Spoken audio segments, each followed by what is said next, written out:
Hello dear students, welcome back to the channel hashtag study with star 2021।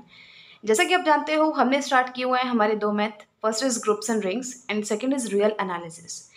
So real analysis के इससे पहले वाले lecture में हमने यहाँ तक थ्योरम्स कर ली थी complete, first mean value theorem तक। अब एक्सरसाइज से पहले इसके एग्जाम्पल्स बाकी हैं और कुछ थ्योरम्स बाकी हैं। तो आज इस लेक्चर में हम करेंगे सारी थ्योरम्स, नेक्स्ट लेक्चर में हम करेंगे सारे एग्जाम्पल्स, और फिर उससे नेक्स्ट में हम करेंगे एक्सरसाइज 1.3। उसके साथ ही हमारा चैप्टर नंबर 1 हो जाएगा कंप्लीट और फिर हम आगे करेंगे। तो इसमें हम करने वाले थ्योरम्स, फर्स्ट थ्योरम हम ये वाली करेंगे, सेकेंड हम ये वाली थ्योरम करेंगे, फिर हम ये प्रिमिटिव ऑफ अ फंक्शन की डेफिनेशन देखेंगे, फिर हम fundamental theorem of integral calculus करेंगे, फिर आएगी mean value theorem, generalised mean value theorem आएगी, और फिर at last second mean value theorem. उसके साथ ही थ्योरम्स कंप्लीट हो जाएंगी और नेक्स्ट लेक्चर में फिर हम एग्जाम्पल्स करेंगे। तो चलिए फर्स्ट थ्योरम से हम स्टार्ट करते हैं। देखो, इसने कहा अगर कोई फंक्शन इंटीग्रेबल है क्लोज इंटरवल ए बी के ऊपर, कोई भी फंक्शन f इंटीग्रेबल है क्लोज इंटरवल ए बी के ऊपर, और कैपिटल एफ ऑफ एक्स क्या है, इस small f of D T का, यानी f का इंटीग्रेशन t के रिस्पेक्ट में लिमिट है a से x। सिंपल सी बात है, f इंटीग्रेबल है और उसका इंटीग्रेशन कैपिटल f के बराबर है, इतना याद रख लो। t के रिस्पेक्ट में और a से x तक है लिमिट, इंटीग्रेबल है और उसका integration capital F of x के इक्वल है, टी के रिस्पेक्ट में ए से एक्स तक है लिमिट। तो जो कैपिटल एफ है ना, वो कॉन्टिन्यूस होगा। अब देखो, एफ इंटीग्रेबल है तो बाउंडेड भी होगा, यानी कोई पॉजिटिव नंबर के एग्जिस्ट करेगा such that f of t less than equal to K हो जाएगा। ये तो हम बहुत पहले से पढ़ते आ रहे हैं। बाउंडेड मतलब कोई नंबर एग्जिस्ट करेगा जिससे इसके मॉडुलस की वैल्यू हमेशा ही कम होगी। अब एक्स और वाई आपने इस इंटरवल से कोई दो पॉइंट्स उठा लिए सच दैट एक्स और वाई ए और बी के बीच में है, ठीक है, यानी लेस देन इक्वल भी हो सकता है, यानी a is less than equal to x, less than equal to y, less than equal to b. यानी इस टाइप से हमने एक्स और वाई दो पॉइंट्स लिए हैं क्लोज इंटरवल ए बी से। अब देखो, एफ ऑफ एक्स जैसा इसने डिफाइन किया है, तो एफ ऑफ एक्स तो यही होगा ए से X F of T D T, और एफ ऑफ वाई क्या होगा, ए से Y F of T D T. अब F of Y minus F of X क्या होगा, दिस माइनस दिस, और इसका मोड निकालोगे तो यहाँ भी मोड आ जाएगा। अब ए से Y F of T D T, अब इसने क्या किया, इंटीग्रल की प्रॉपर्टी होती है, आपको पता है कि अगर हम लिमिट चेंज कर दें, अपर लिमिट को लोअर लिमिट बना दें, लोअर लिमिट को अपर लिमिट बना दें, तो साइन माइनस आ जाता है। तो ए से एक्स था, अगर हम एक्स से ए कर देते हैं तो साइन माइनस बाहर आ जाएगा और ये प्लस हो जाएगा। फिर देखो, ए से ये क्या है, एक्स से ए और फिर ए से वाई, तो डायरेक्टली हम एक्स से वाई लिख सकते हैं ना। पहले ए एक्स से ए तक इंटीग्रेशन होगा, फिर ए से वाई तक होगा, तो डायरेक्टली हम इसको ऐड कर सकते हैं प्रॉपर्टी ऑफ इंटीग्रल से, क्योंकि अंदर वाली चीज़ सेम है, एक्स से Y F of T D T. अब आपको पता है मॉडुलस ये तो है पूरी टर्म के ऊपर, अगर हम अलग अलग टर्म्स के ऊपर लगाएं तो वो टर्म हो जाएगी लेस देन इक्वल टू। तो अब हम क्या लिखेंगे, this term is less than equal to this term, ठीक है, यानी मॉडुलस हमने अलग अलग से लगा दिया, एफ ऑफ टी पे भी और डी टी पे भी। अब आपको एक चीज़ तो पता है, अभी हमने कहा था कि एफ बाउंडेड है तो वो उसका मॉडुलस किसी के से हमेशा कम होगा। तो ये टर्म किससे लेस देन इक्वल टू हो जाएगी, जब हम एफ ऑफ टी की जगह रख देंगे के। सो के एक्स से वाई डी टी का मॉडुलस, अब दिस इज इक्वल टू, अब इसका कर दो आप क्या, इंटीग्रेशन, डी टी का इंटीग्रेशन टी के रिस्पेक्ट में क्या होगा, first of all modulus of T आएगा, ठीक है ना, ये जस्ट एक वन मान लो आप। तो इसका क्या होगा, मॉडुलस ऑफ टी होगा इंटीग्रेशन, और मॉडुलस ऑफ टी में अपर लिमिट और लोअर लिमिट पुट कर दो तो क्या आएगा, वाई माइनस एक्स और उसका मॉडुलस, क्योंकि इसके ऊपर भी मॉडुलस है। तो इन शॉर्ट के तो है ही है, इसकी जगह क्या आ गया, modulus of Y minus X. अब this is less than epsilon whenever Y minus X is less than epsilon by K, ये तो हम लेके ही चलते हैं ना। देखो, कंटिन्यूटी की डेफिनेशन क्या होती है कि अगर एक्स और वाई हमने दो पॉइंट्स लिए हैं, अगर इन दोनों पॉइंट्स का डिफरेंस किसी डेल्टा से कम है तो इन दोनों पॉइंट्स पे उन फंक्शन की वैल्यू का डिफरेंस किसी एप्साइलन से कम हो। तो इसने वही कहा कि इन पॉइंट्स का डिफरेंस अगर किसी डेल्टा से कम है, वो डेल्टा इसने ले लिया एप्सिलॉन बाई के, तो उन फंक्शन की वैल्यू का डिफरेंस किससे कम हो जाएगा, यहाँ रख दो एप्सिलॉन बाय के, तो के से के कैंसिल एप्सिलॉन से, यानी फंक्शन का की वैल्यू का डिफरेंस लेस देन एप्सिलॉन है जब उन एलिमेंट्स का डिफरेंस एप्सिलॉन बाय के यानी डेल्टा से कम है। तो यही हमारी डेफिनेशन होती है यूनिफॉर्म कंटिन्यूटी की। तो एफ यूनिफॉर्मली कंटिन्यूस है, और आपको पता है कोई भी फंक्शन जो किसी क्लोज इंटरवल के ऊपर यूनिफॉर्मली कंटिन्यूस होता है वो कंटिन्यूस भी होता है उसी इंटरवल के ऊपर। ठीक है, सिंपल सी बात है, हम ये लेके चले, उसको लेस देन एप्सिलॉन दिखा दिया। Whenever Y minus X का modulus is less than epsilon by K, यही हमें प्रूव करना था। इससे ये कॉन्टिन्यूस नहीं हुआ, इससे ये यूनिफॉर्मली कॉन्टिन्यूस हो गया। लेकिन हमें पता है कि कोई भी फंक्शन जो यूनिफॉर्मली कंटिन्यूस होता है क्लोज इंटरवल के ऊपर उसे हम कॉन्टिन्यूस बोलते हैं। तो नेक्स्ट थ्योरम देखो, अगर कोई फंक्शन कॉन्टिन्यूस है क्लोज इंटरवल ए बी के ऊपर और उस फंक्शन का इंटीग्रेशन कैपिटल एफ के इक्वल है, यही हमने पीछे किया था। लेकिन पीछे क्या था, एफ इंटीग्रेबल था। यहाँ इसने दिया है कि जो स्मॉल एफ है ना वो कॉन्टिन्यूस है, बाकी सेम है। तो जो ये कैपिटल एफ है ना ये डिफरेंशिएबल होगा इसके ऊपर, और एफ का डिफरेंशिएशन स्मॉल एफ के इक्वल होगा। एफ अगर कॉन्टिन्यूस है तो कैपिटल एफ डिफरेंशिएबल होगा और इसका डिफरेंशिएशन स्मॉल एफ के इक्वल होगा। अब एक्स नोट अगर आप इसका कोई भी पॉइंट उठा लेते हो तो एफ ऑफ एक्स नोट क्या होगा, ए से X naught F of T D T, और F of x naught plus H निकालोगे तो क्या हो जाएगा, ए से X naught plus H F of T D T. अब इनका डिफरेंस निकालो, इनका डिफरेंस यानी इसमें से ये माइनस कर दो। अब वही काम हमने यहाँ किया, लिमिट को चेंज कर दिया तो साइन प्लस हो जाएगा। अब देखो एक्स नॉट से ए और फिर ए से एक्स नॉट प्लस एच, तो इसको इकट्ठा कर दो, एक्स नॉट से X naught plus H F of T D T. अब आपको एक चीज़ पता है, ए से B F D x is equal to F of C B minus A. First mean value theorem यही कहती है ना, ए से बी एफ डी एक्स, इसका इंटीग्रेशन ए से बी क्या होगा, B minus A F of C के इक्वल होगा, जहाँ सी इसका कोई पॉइंट है। तो इसी का यूज़ करके इसने ऐसा लिख दिया। अब देखो F of x naught plus H minus F of x not, ये चीज़ किसके इक्वल हो जाएगी, H F of x naught plus theta H के बराबर हो जाएगी। देखो बी माइनस ए इसने माना है एच, और एफ ऑफ सी, सी की जगह इसने ले लिया x naught plus theta H. देखो बिल्कुल ध्यान से समझना, ये चीज़ है इसके इक्वल, लेकिन इस टाइप का इंटीग्रेशन इसके इक्वल होता है। यहाँ ए की जगह है एक्स नॉट और बी की जगह है एक्स नॉट प्लस एच। तो इससे अगर आप वैल्यू निकालना चाहते हो एक्स नॉट से X naught plus H F D x की, तो वो क्या होगी, एफ ऑफ सी और बी माइनस ए, बी यानी कि एक्स नॉट प्लस एच, उसमें से एक्स नॉट माइनस किया तो यहाँ क्या बच गया, सिर्फ एच। तो एच इंटू एफ ऑफ सी, और सी इसने अपनी तरफ से क्या मान लिया थी, x naught plus theta h. ठीक है, I hope this is clear to you.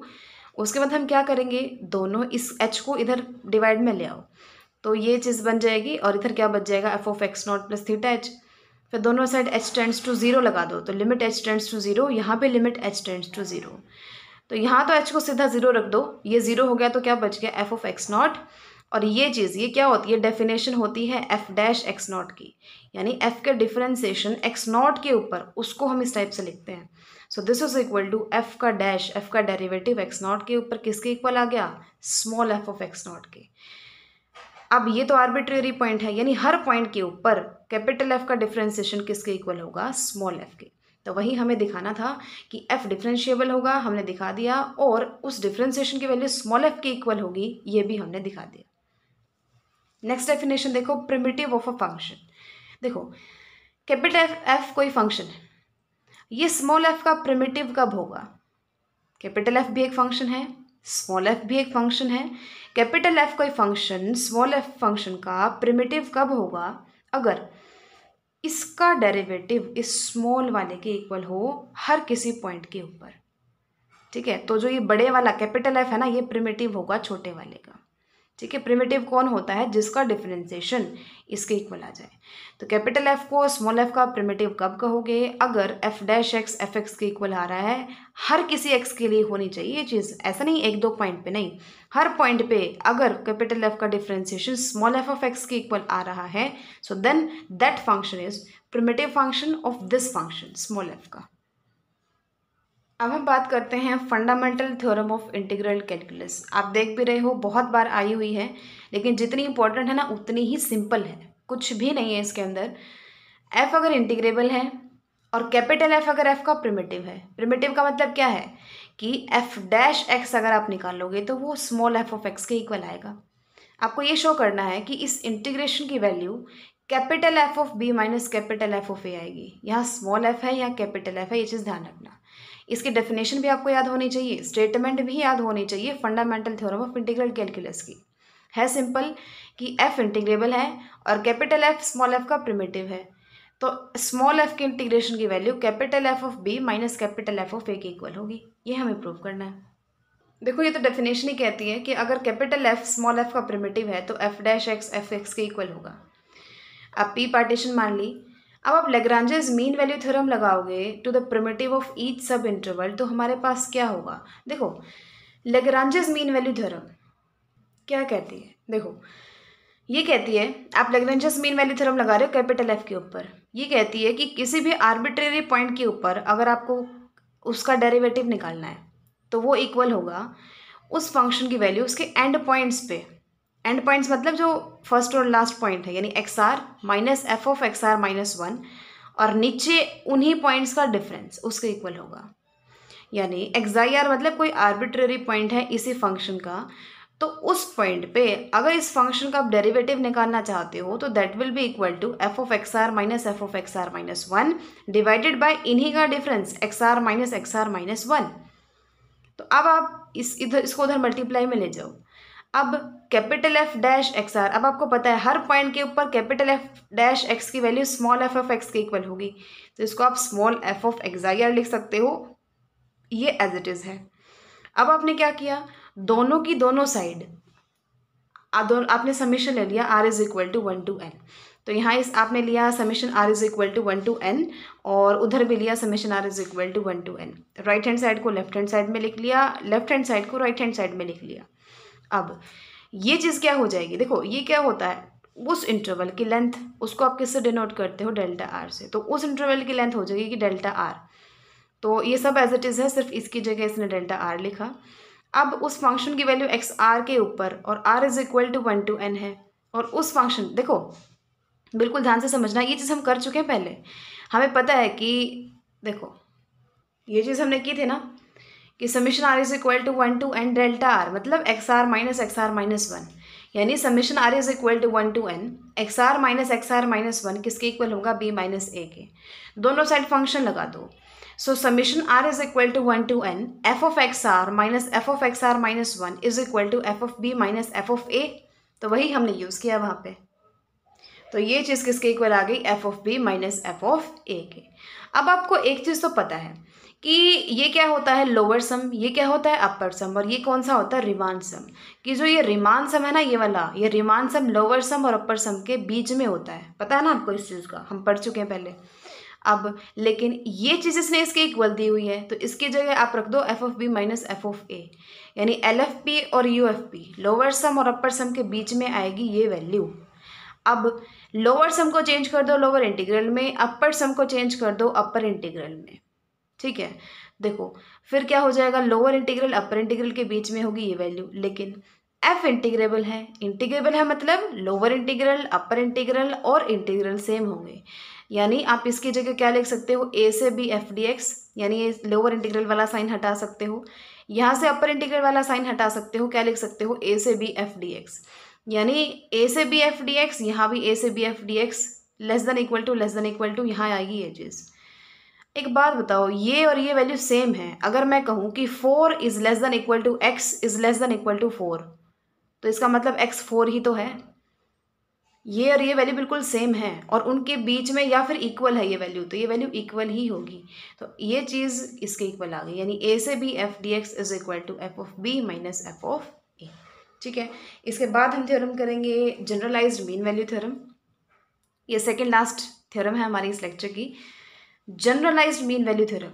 Mean value theorem आपको पता है, जनरलाइज्ड देखो एक एक वर्ड का ध्यान रखना होता है आपको, जनरलाइज्ड में ये वाली लिखोगे आप mean value theorem, first mean value theorem है तो वो लिखोगे आप जो हमने इससे पहले वाले लेक्चर में लास्ट थ्योरम की है, और सेकंड मीन वैल्यू थ्योरम जो हम करने वाले हैं ये वाली है, ठीक है। तो देखो जनरलाइज्ड मीन वैल्यू थ्योरम क्या कहती है, इसमें ये दो फंक्शन लेके चलती है, इंटीग्रेबल है, एफ और जी दो इंटीग्रेबल फंक्शंस हैं, and g keeps the same sign. Same sign मतलब पॉजिटिव होगी या फिर नेगेटिव ही होगी, पॉजिटिव नेगेटिव नहीं कहा, लेकिन सेम साइन रखेगी इस इंटरवल के ऊपर। Then there exist a number delta lambda between the bounds of f such that f से जी, देखो एक लैम्डा एग्जिस्ट करेगा अगर ऐसा हुआ तो, सच दैट कि एफ जी का integration is equal to lambda G का इंटीग्रेशन।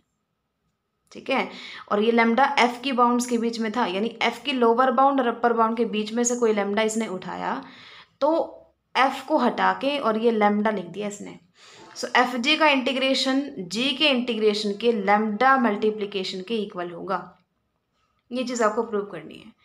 पहले आप सपोज कर लो कि जो जी एक्स की वैल्यू है ना वो हमेशा ही ग्रेटर देन इक्वल टू रहेगी। देखो इस चीज़ में कंफ्यूज नहीं होना। कीप सेम साइन का मतलब क्या है, या तो जी हमेशा ही नॉन नेगेटिव होगा या फिर जी हमेशा ही नॉन पॉजिटिव होगा। यानी ऐसा नहीं है कि जी की वैल्यू पॉजिटिव आ रही है कभी नेगेटिव आ रही है, नहीं। अगर उसकी वैल्यू पॉजिटिव है तो हर वैल्यू हर पॉइंट के ऊपर पॉजिटिव है, अगर नेगेटिव है तो हर पॉइंट के ऊपर नेगेटिव है। पॉजिटिव नेगेटिव ना कह के हम कहते हैं non negative and non positive. तो यहाँ पे इसने कहा अगर G X greater than equal to zero है, यानी जी एक्स की वैल्यू नॉन नेगेटिव है, यानी नेगेटिव नहीं है, जीरो हो सकती है या फिर उससे बड़ी हो सकती है, तो इस केस में हम दिखा देंगे कि इसके इक्वल है। और ऐसे ही हम G x is less than equal to zero यानी नॉन पॉजिटिव मान के चलेंगे, फिर भी हम ये चीज़ दिखा देंगे। दोनों केस में ट्रू है तो इसका मतलब ये जनरलाइज मीन वैल्यू थ्योरम हमारा प्रूफ हो गई। अब देखो स्मॉल एम और कैपिटल एम हम बाउंड लेके चलते हैं इसकी। अगर ये लोअर बाउंड है ये अपर बाउंड है तो फंक्शन की वैल्यू तो इनके बीच में ही होगी ना हमेशा। अब आपने क्या किया, दोनों की दोनों साइड जी एक्स, दोनों नहीं तीनों साइड जी एक्स से मल्टीप्लाई कर दिया, तो एम जी एक्स एफ एक्स जी एक्स एम जी एक्स। अब देखो अब हमने क्या कर दिया, इंटीग्रेशन कर दिया ए से बी। सो इंटीग्रेशन ए से बी, इंटीग्रेशन ए से बी, इंटीग्रेशन ए से बी। एम कॉन्स्टेंट है बाहर आ गया, यहाँ कैपिटल एम कॉन्स्टेंट है बाहर आ गया। अब देखो इक्वेशन नंबर 2 क्या कहती है, इक्वेशन नहीं 2 आपको क्या सजेस्ट करती है कि m times this is less than equal to this, यानी m टाइम्स इस ये integral less than equal to है इसके, और capital M times this integral greater than equal to है इसके। बिल्कुल ध्यान से समझना, इसका मतलब क्या हो गया, देखो इसको छोड़ो आप यहां से ही देख लो, यानी इस इंटीग्रल की वैल्यू इन दोनों के कहीं बीच में है। ये क्या है, ए से बी जी डी एक्स है, ए से बी जी डी एक्स यहाँ पे है, बस यहाँ एम और एम का डिफरेंस आ रहा है। यानी स्मॉल एम से जब इसकी मल्टीप्लाई होगी उससे ये हमेशा बड़ा रहेगा, और कैपिटल एम की जब इससे मल्टीप्लाई होगी उससे ये हमेशा छोटा रहेगा। यानी एम और एम इनके बीच में कोई लैम्डा एग्जिस्ट करेगा जिसके ये इक्वल होगा। सो ए से B F G D x is equal to lambda into A से बी जी डी एक्स। ये चीज़ आप समझ गए ना। जैसे आप कह रहे हो कि ये 4 और 6 से कम है तो ये किसी 5 के इक्वल होगा, तो वही चीज़ है। अगर आप m से मल्टीप्लाई कर देते हो इसकी तो ये छोटी हो जाती है इससे, कैपिटल M की मल्टीप्लाई कर देते हो इससे तो ये इससे छोटी हो जाती है, तो यानी इन दोनों के बीच में है। तो m और m इनके बीच में कोई लैम्डा एग्जिस्ट करेगा जिसके लिए प्योरली इक्वल हो जाएगी, तो इसके इक्वल हो गई। ऐसे ही जब वो लेस देन इक्वल टू है उसके लिए आप क्या करोगे, देखो ये कंडीशन तो है ही वहाँ पे, m ji x is greater than equal to F x ji x is greater than equal to m ji x. ये चीज़ इसने कैसे लिखी, फर्स्ट वाली चीज़ जो फर्स्ट वाली जो इनइक्वालिटी है ना ये तो होल्ड करेगी, लेकिन वहाँ पे हमने जी एक्स के साथ मल्टीप्लाई किया था तो कोई चेंज नहीं आया था क्योंकि जी एक्स की वैल्यू पॉजिटिव थी। यहाँ पे जी एक्स की वैल्यू नेगेटिव है, तो जैसे ही आप इसमें हर साइड जी एक्स से मल्टीप्लाई करते हो तो इनइक्वालिटी का साइन चेंज हो जाएगा, लेस देन इक्वल टू है तो ग्रेटर देन इक्वल टू हो जाएगा। So M ji x is greater than equal to F x ji X greater than equal to capital M ji X. Reason क्योंकि G X की value non positive है, वहाँ पे non negative थी। अब यहाँ भी वही करना है, ए से बी ए से बी ए से बी इंटीग्रेशन। अब ये वैल्यू इन दोनों के बीच में आ रही है हमेशा, तो कोई लैम्डा इनके बीच में एग्जिस्ट करेगा कि इसकी वैल्यू उसके इक्वल हो जाएगी। दोनों केसेस में ये चीज़ होल्ड करती है, तो इसका मतलब हमारा जनरलाइज मीन वैल्यू थ्योरम हो गई प्रूफ।